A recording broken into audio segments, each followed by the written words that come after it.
buenas tardes, muy buenos días o buenas noches, dependiendo del horario en el que estén sintonizando este podcast, Ecos de la FAD. Este es nuestro tercer capítulo y hoy tenemos a otro invitado especial, muy especial. Nuestro invitado del día de hoy es egresado de la Academia de San Carlos, de una de las carreras que llegaron en su momento a fusionarse entre diseño y comunicación, diseño gráfico y comunicación gráfica. Y el día de hoy nos acompaña el maestro Benjamín Sánchez Correa. Maestro Benjamín, muy buenas tardes, muy buenos días. Buenas tardes o buenos días, como decías. Así es. Gracias por aceptar la invitación a charlar el día de hoy con nosotros en este programa. Bueno, es un podcast que tiene la intención de recuperar parte de la historia oral de nuestros académicos de mayor antigüedad, de mayor trascendencia, tanto artística, diseñística, académica y de investigación. Y en este caso, pues, tú eres uno de los representantes con mayor trascendencia en el ámbito del diseño y la comunicación gráfica. Y bueno, también los que te conocemos dentro de la fotografía. Así es que muchas gracias por aceptar. Por la invitación. Me da mucho gusto que me permitan participar en esta serie, que me parece que es muy importante porque nos permite conocer de alguna manera todos nuestros antecedentes, o lo más posible de nuestros antecedentes, y sobre todo de la tradición oral, porque mucho de esto no está escrito en ningún lugar. Así es por eso que tenemos la intención en este podcast de recuperar toda esta parte de la historia oral. Y como bien decías hace un momento, antes de que iniciáramos ya con el programa, con el podcast, decías que tú siempre te ibas a los orígenes. Platícanos de tus orígenes. ¿Cómo es que llegas a la Academia de San Carlos? ¿A qué edad llegas?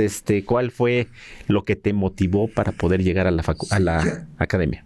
Hay algo importante. Mi papá estudió en la Academia de San Carlos. Él terminó en 1958 durante la primera gestión como director del maestro Roberto Garay Baicida. De alguna manera, en esa época, tendría 8 o 9 años, les pude acompañar y vi los talleres y vi lo que hacían. Él estudió una de las carreras antecedentes o antecesoras del diseño gráfico, que era arte y publicidad, si mal no recuerdo. Uh-huh. Y eso me permitió tener el primer contacto con la Academia de San Carlos. Posteriormente, bueno, yo estudié terminando mi secundaria, decidí hacer mi aplicación a la preparatoria, pero con la idea de que a lo mejor no había lugares. Hice aplicación en la vocacional 3 de físico-matemáticas e hice mi aplicación en la prepa 9.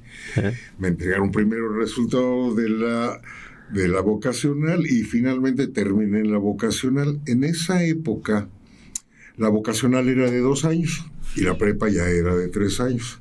Yo termino mi vocacional, me voy a estudiar ingeniería mecánica eléctrica y al mismo tiempo empezaba ya a hablarse mucho de la computación. Entonces me metí a una escuela de cómputo a estudiar computación en general. Y estaba estudiando estas dos cosas. Esto fue como por el 69, posterior al movimiento del 68, como por el 69, 70, y de repente decidí que no era lo mío ni la mecánica eléctrica. La computación me llamó mucho la atención. Esos fueron mis antecedentes que después me sirvieron mucho para mi desarrollo como profesor dentro de la Escuela Nacional de Artes Plásticas en aquella época. Finalmente hablé con papá y le dije, ¿sabes qué? Me voy a salir de allí. Me dijo, ¿y a dónde quieres ir? Y dije, pues a la Academia de San Carlos. Toda la vida deberías haber ido por ahí. Lo que pasa con los papás que dicen, bueno, es que hagan lo que quieran, ¿no? Hasta que puedes encontrar el camino.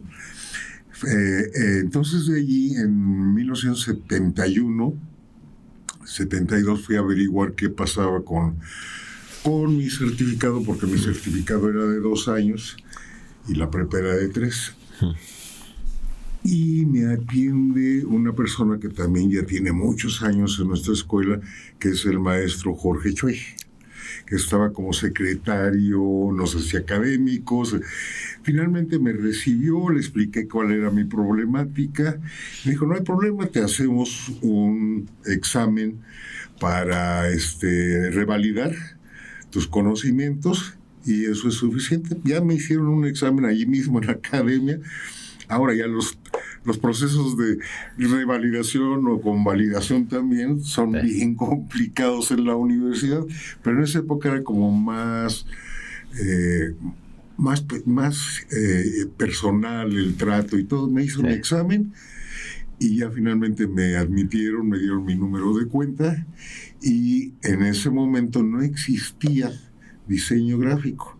Yo entro a artes visuales y soy de la generación 72, de la primera generación después, ahora, de diseño gráfico. Ok, entonces, haciendo una recapitulación, llegas a la Academia de San Carlos en 1972 y me platicabas que en el 73 inicia ya tu curso regular. En este caso sería artes visuales la carrera que inicias. Así es. Tengo entendido que en 1973 inicia el plan de estudios que duró más de 40 años vigente. Es curioso porque, y ahí vienen otros asuntos que te voy a comentar. Yo entro en el 72, que es generación 72, pero al finalizar ese año ya había unos talleres que estaban impartiendo diseño, como talleres nada más para ir sondeando el asunto de la posibilidad en algún momento de abrir una carrera de diseño, pero eran talleres. Y también hay un antecedente. Estos talleres fueron coordinados por dos personas muy importantes en el área del diseño y la comunicación visual, que son el maestro Omar Arroyo Arriaga y el maestro Alfonso Miranda López. Yo en ese momento pues no los conocía, los conocí en los talleres y había ya un taller de diseño dentro de artes.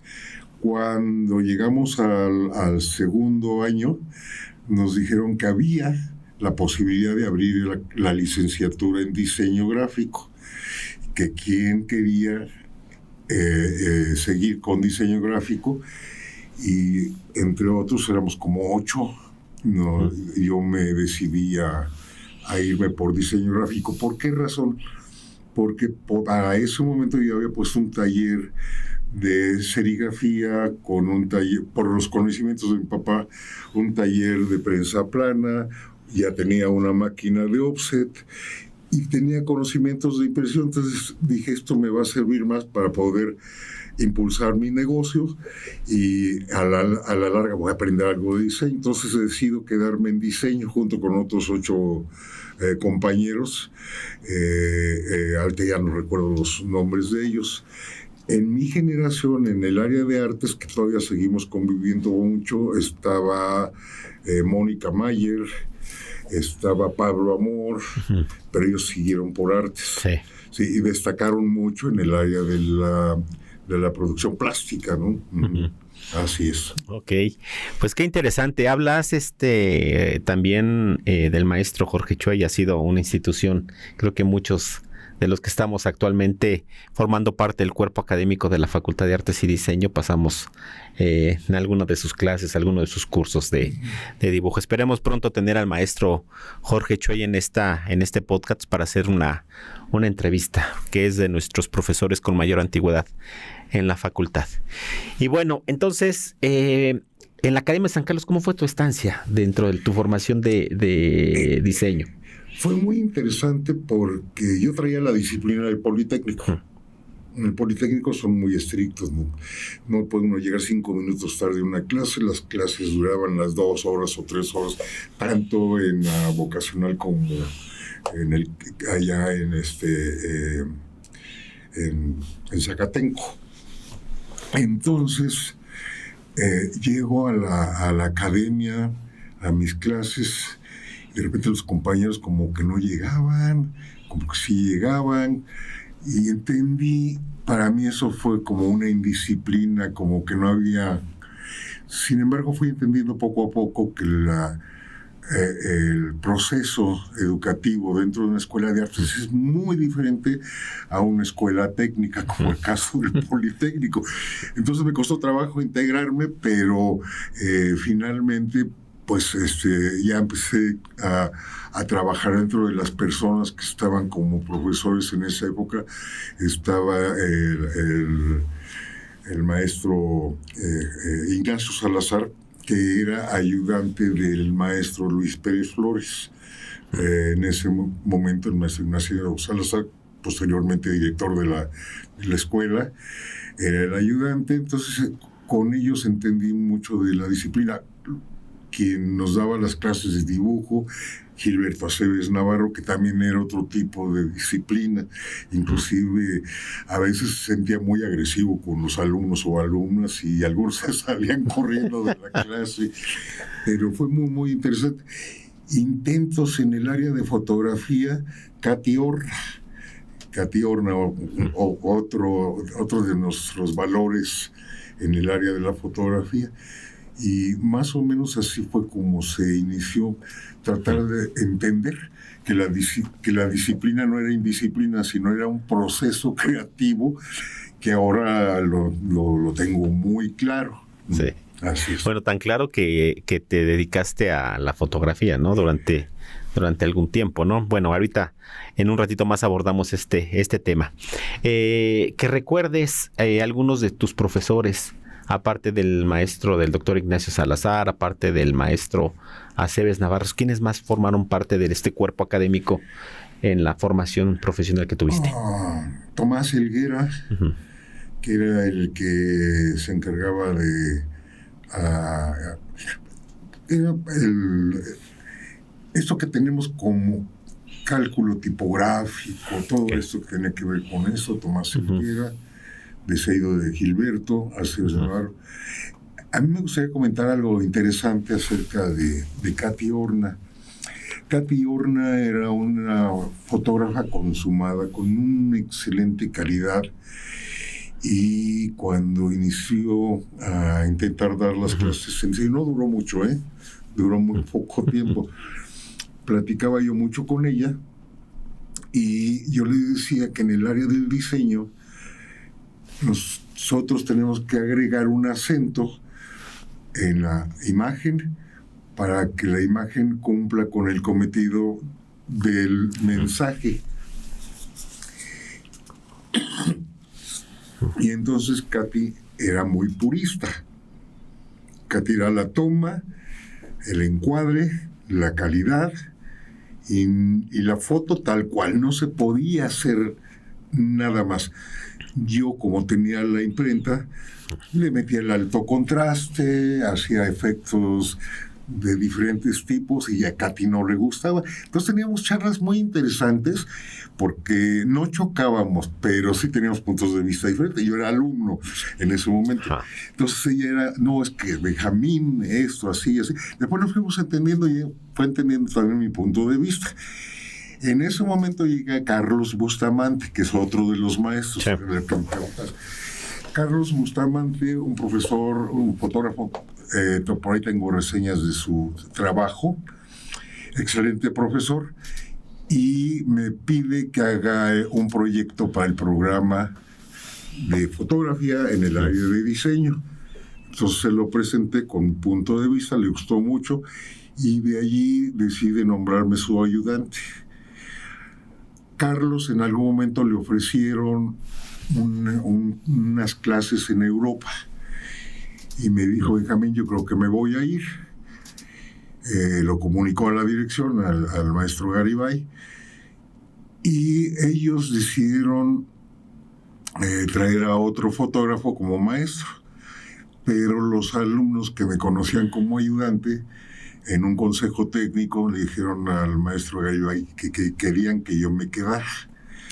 Entonces, lo curioso es que la intersección entre estudiante, ayudante y casi terminando la carrera de inmediato me ofrecieron las horas de fotografía, fue muy interesante. Entonces compartíamos ya el taller con Katy Horna y yo como maestro. pero cada quien con la dinámica que exigía la disciplina en cada una de las áreas. Entonces iniciaste tu carrera académica también a una muy corta edad, ¿no? Sí. Todavía no terminabas la carrera y ya estabas en la planta docente. Incluso bueno, para esa época, en la década de los 70, de los 80, muchos de los ayudantes de profesor se ingresaban a la planta académica muy rápido. Es por eso que tenemos profesores con mucha antigüedad, pero muy jóvenes todavía, ¿no? Muy bien. Oye, ¿qué otros profesores recuerdas de la época? El caso, bueno, dentro del área, déjame ver, serigrafía. Uh-huh. En serigrafía ya estaba, no me acuerdo, el maestro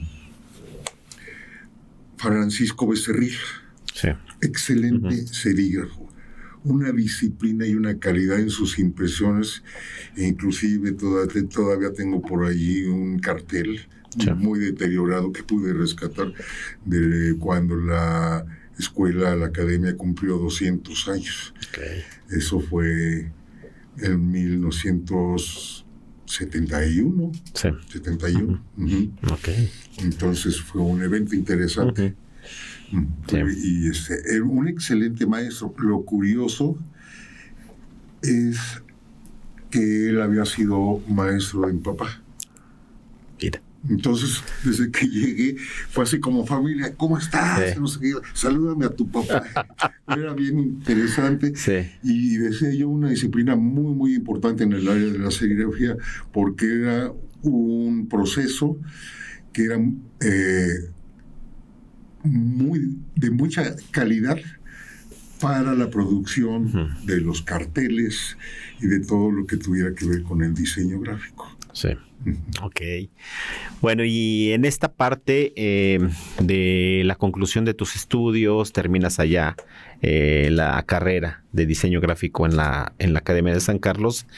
¿Y cómo es que se da el traslado de la Academia de San Carlos y las carreras, las licenciaturas, para acá, para Xochimilco? Es un proceso bien interesante, además muy complicado, porque estaba la escuela que estaba en mar Mediterráneo y en Tacuba, y ellos empezaron a tener problemas porque en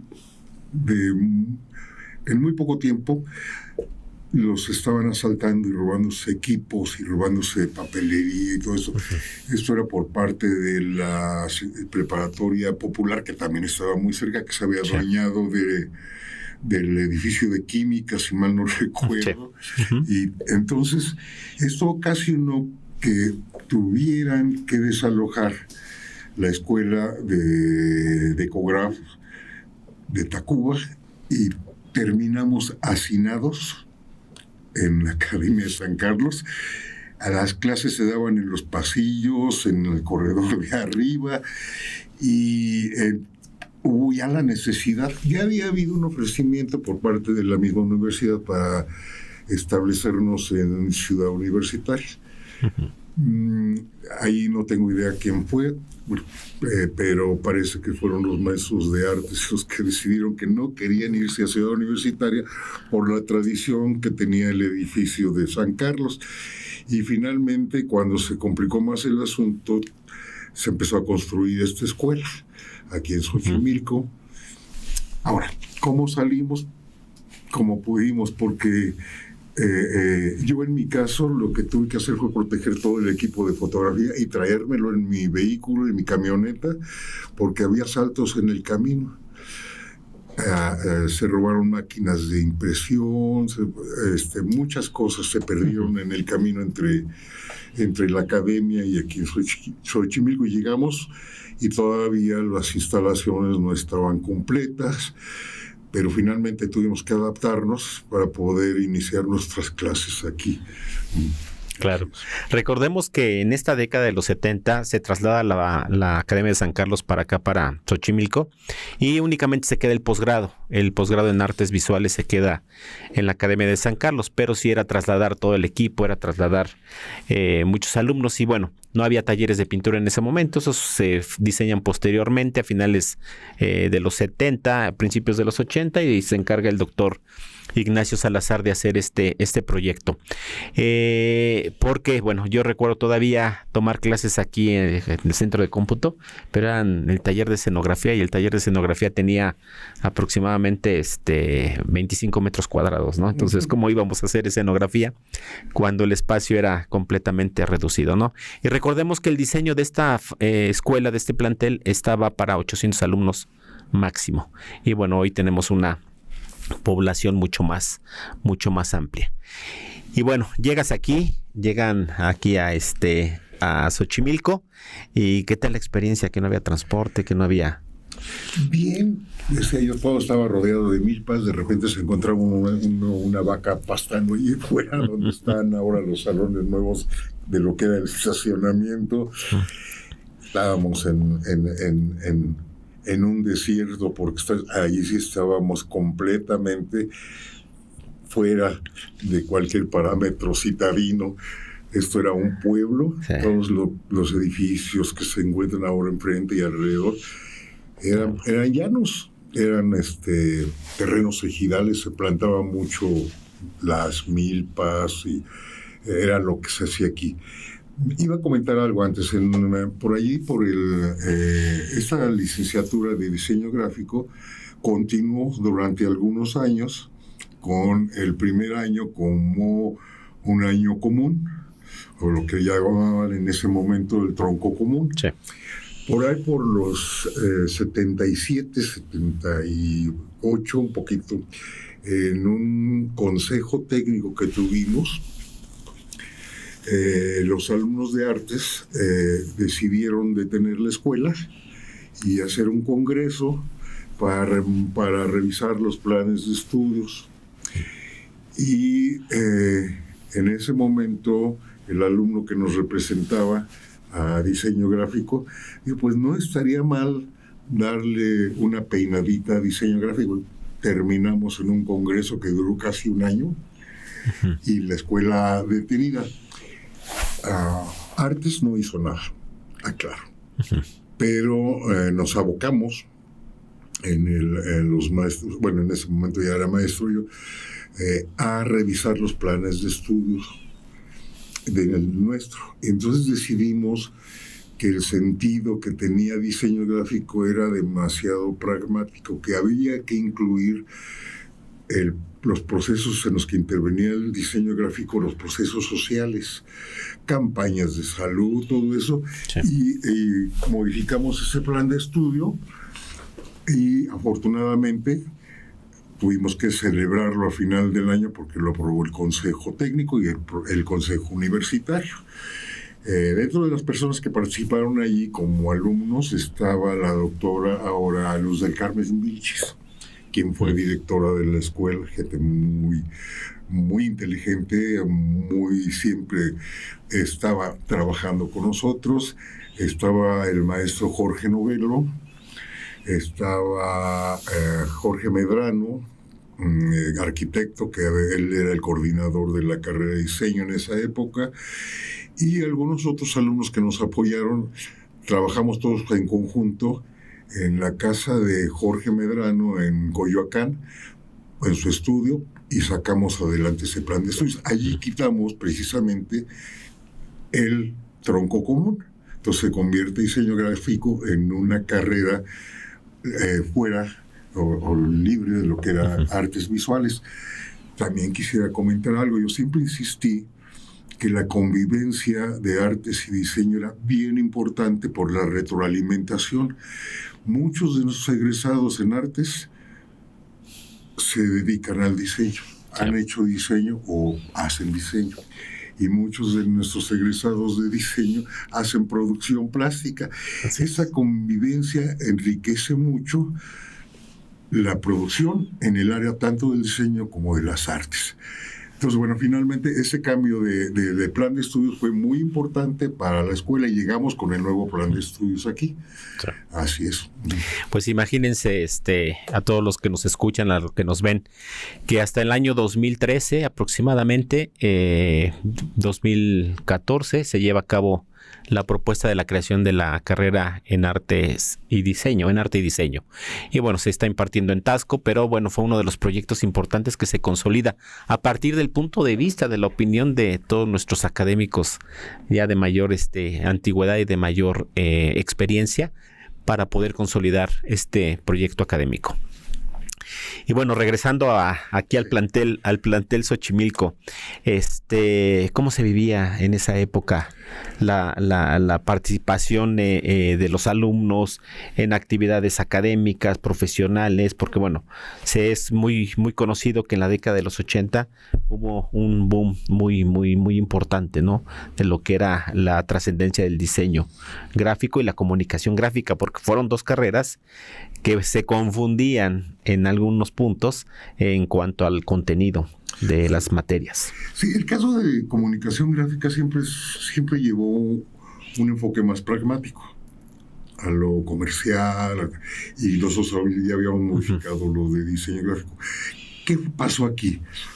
Cuando llegamos, nos empieza a crecer la planta de alumnos en la escuela. Y hubo momentos en que no teníamos un profesor, por ejemplo, de tipografía para el área de diseño, y les faltaba un profesor de fotografía para el área de artes. Entonces, pues jalaba uno porque gracias al desempeño fui secretario, fui coordinador de carrera, luego fui secretario académico, luego fui secretario general. Entonces tenía uno que mover las fichas dependiendo de cómo se requiriera que los profesores trabajaran. ¿Y qué sucede con esto? Se hace una especie de sincretismo, se empiezan a mezclar los conocimientos de comunicación, se impartían en diseño y viceversa. Y llega un momento que las dos carreras eran similares en cuanto a conocimientos, que era necesario hacer una sola carrera. Y es cuando empieza el proyecto de hacer la carrera de diseño y comunicación gráfica. Así, porque lo más curioso es que los mismos profesores que impartían en diseño gráfico también lo impartían en comunicación gráfica, ¿no? Entonces, se conjugaban muchos factores. Incluso yo recuerdo de mis primeros años como docente, tener alumnos en comunicación gráfica que eran tan creativos, a veces hasta más que los artistas visuales, ¿no? Sí. Entonces, generaban proyectos muy, muy, muy importantes y una generación de mucha trascendencia. Analía Solomonov, por ejemplo, ahora está en Argentina.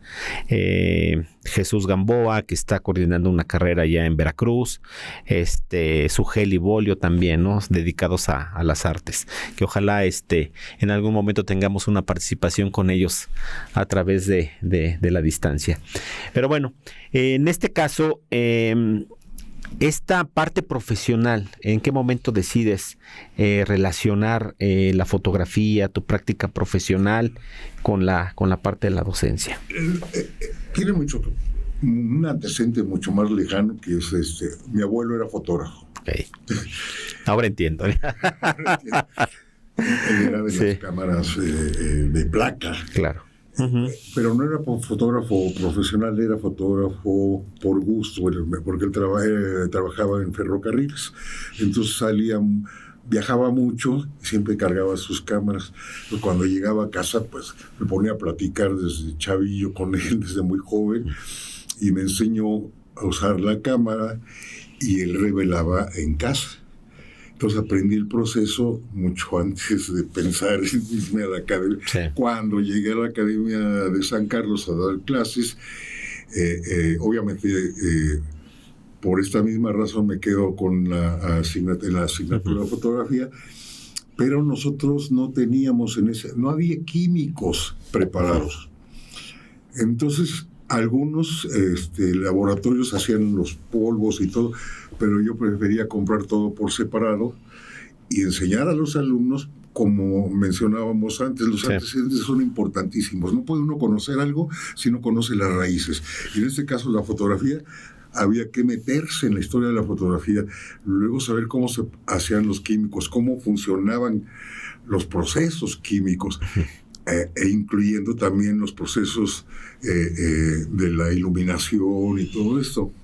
Entonces tenía yo como en un laboratorio de química, mi balanza, mis pesas para medir por décimas de gramo, sí. Y los enseñaba a hacer los químicos a ellos en el laboratorio. Uh-huh. Y entonces por allí entro yo con lo de fotografía. Yo hacía ya fotografía cuando tenía mi taller para uh-huh. mis portadas, eso. Cuando empecé con taller de impresión, no tenía ni idea de qué era la tipografía, el cálculo tipográfico, cosas de ese tipo.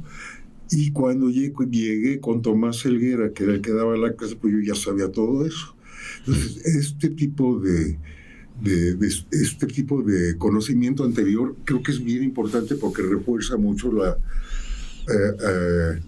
el desempeño académico. Sí. Entonces, por ahí se fue.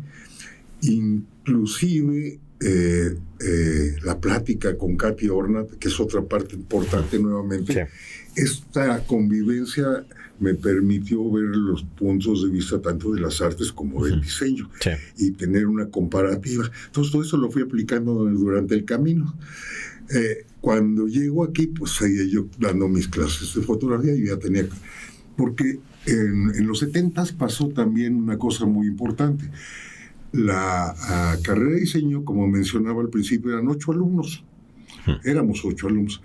Y de repente se llenó la Academia de San Carlos. Rebasó las capacidades de la misma, el diseño gráfico. Las capacidades de la escuela en alumnos, también ese fue el otro problema. En el caso de Decograph, que era la escuela de dibujo publicitario que después se fue a Tacuba y se convirtió en comunicación gráfica, a ellos les otorgaron el permiso de los planes de estudios para su licenciatura, sí. poquito después de la de diseño gráfico. O sea, son casi hermanas las dos ahí van. Pero llegando aquí, como mencionaba yo antes, se fusionan, empieza pues la verdad es una retroalimentación que llevó a hacer más importante la carrera. Uh-huh. Y que finalmente también deviene en una carrera como la de diseño y comunicación visual en la actualidad. Ahora, en mi caso, de repente daba yo clases en artes y había una clase que me llamaba mucho la atención, que era cibernética. Y esto vamos al cómputo. Claro, y yo fui tu alumno en nociones de cibernética ya por 1993. Ajá. Entonces, el conocimiento que yo he adquirido en la escuela de cómputo me permitió seguirme interesando en el área de cómputo. Sí. Y afortunadamente llego y no habíamos... cuando yo estaba como secretario académico, fue con el maestro Juan Antonio Madrid. Sí. Que me llama por primera vez a participar como secretario académico. Donde está el Consejo Técnico y estaba mi oficina. Sí. En algún momento quité mi oficina y teníamos 4 computadoras en el almacén, sí. Como tesoros guardados. Y como secretario académico firmé los resguardos y los saqué. Me regañó obviamente el maestro Juan Antonio. Es que son equipos muy caros y no tenemos riesgo. Sí, maestro, pero esto se va a hacer obsoleto en muy poco tiempo. Hay que usarlas ahorita. Y entonces empezamos a dar la clase de nociones de cibernética y en el área de diseño teníamos otra asignatura que tenía que ver con cómputo, que también la daba yo. Y empezamos a usar las computadoras para eso. Y allí nació nuestro centro de cómputo posteriormente. Así es. Que bueno, hoy tenemos el centro de cómputo, pues no, sino a la vanguardia. Sí tenemos una buena cantidad de equipo y bueno, se está renovando actualmente parte de este equipo.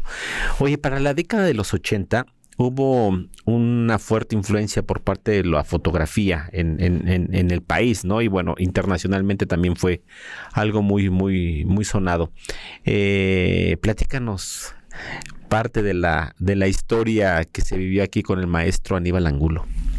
Aníbal, bueno, él llegó por ahí en los 80. Aníbal ya en su momento había tenido una historia en el área de fotografía porque participaba en varias revistas haciendo fotografía. Había una revista muy interesante donde él producía personalmente las fotografías, se llamaba Eros. Esta revista tenía como finalidad hacer fotografía del cuerpo humano desnudo y apreciar las proporciones, pero invitó a muchas a artistas de aquella época. Luego me platicaba sus trucos porque había ya algunas algunas mujeres artistas que ya estaban veteranas y de repente había que retocar, rehacer. Entonces, como platicábamos, nosotros fuimos muy buenos amigos hasta la fecha, es un excelente amigo mío. Y él siempre participó, pero en el área de artes. Y era muy interesante, pero la propuesta de Aníbal, a comparación de la de Capi, era más moderna, era más de intervenir una fotografía, de repente estar en el laboratorio y meterle trazos con el revelador para hacer otras cosas. Y era muy interesante la propuesta. Tiene cosas muy, muy buenas Aníbal de fotografía. En algún momento estuve a punto de irme a Baja California Sur. ¿Por qué? Él vive allá. Porque tiene un desastre con todos sus negativos. Le dije, hay que recuperar todo eso. Pero la verdad es que no tengo tiempo para hacerlo en la actualidad. Sí. Pues qué bueno que lo comentas, porque el proyecto que tienes actualmente va relacionado con eso, ¿no? Recuerdo que tienes sabáticos, disfruta de años sabáticos acumulados. Ya acabas de disfrutar un año sabático después de muchos años que no tuviste la oportunidad de hacerlo. Y estuviste trabajando con la recopilación de material.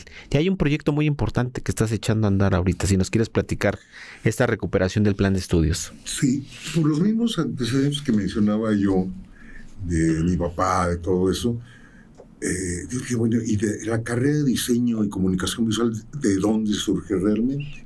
Entonces empiezo a investigar y dentro de ese yo en algún momento... dentro de los profesores que iniciaron esto, Alfonso Miranda y Omar Arroyo. Omar Arroyo era egresado de la Iberoamericana, de la licenciatura en diseño gráfico, había viajado becado a Europa, conoció los antecedentes de la Bauhaus, traía un bagaje de la producción del diseño que no se conocía aquí mismo. Y Alfonso Miranda es una gente con una gran capacidad de resolución y ellos son prácticamente el antecedente de esta carrera, pero porque ya se habían hecho muchos intentos. En el mismo caso del maestro, se me fue el nombre, allí por los 30, 40 hicieron intentos de meter carreras o cursos nocturnos para trabajadores que les permitiera conocer la serigrafía, el diseño. No se estilaba todavía el diseño. Entonces, Diego Rivera, es el que se me olvidó, en algún momento intenta eso, pero lo curioso es que ahondando en la historia de la escuela, fueron muchos los directores que querían buscaban la manera de meter estos cursos porque permitían a los obreros, a la gente que no tenía una educación universitaria, involucrarse con la universidad y tener una capacitación para poder obtener mejores trabajos. Yo conocí los talleres de diseño antiguos, que nos decía yo, no sé, de cómo recortaban partes de revistas, de la tipografía para ir armando. Esto ya pasa a la historia así.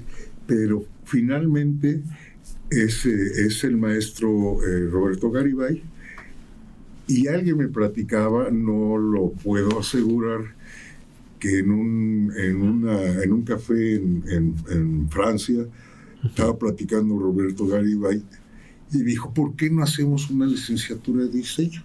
Estoy hablando de los 60, 68, por allí. Y lo concreta en el 72 como carrera. Así es.